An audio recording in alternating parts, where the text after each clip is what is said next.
Hello, Stuart here doing a video response to Woodlin 37's question about resellers.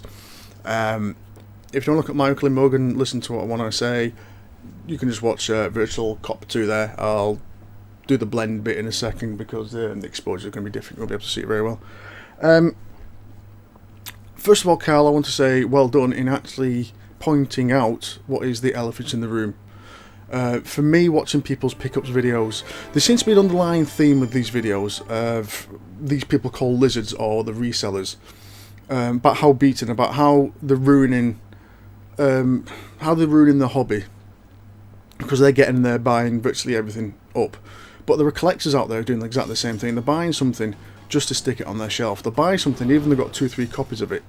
That's fair. That's what if that's what they want to do. That's what they want to do. But what some of these people are doing is just as bad as what these resellers are doing.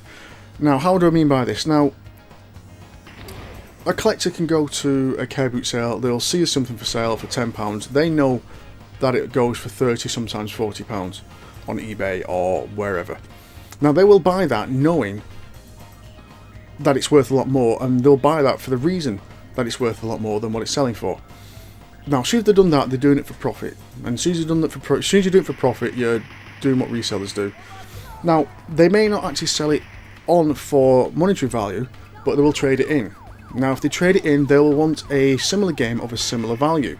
I.e., they bought that for £10, it's worth 30 or 40. They'll want to trade it in for a game which sells for 30 or £40 on eBay. So, what you're doing there, in my eyes, again, this is my personal opinion, what you're doing there is not much different to what a reseller does.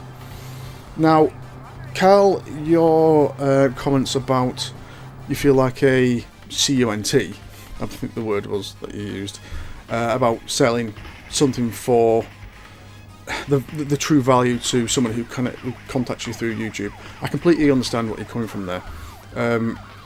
You don't want to lose out on something you've got. You don't want to sell something for cheaper. You don't want to give someone a deal, a Bobby Dazzler. There's no rare.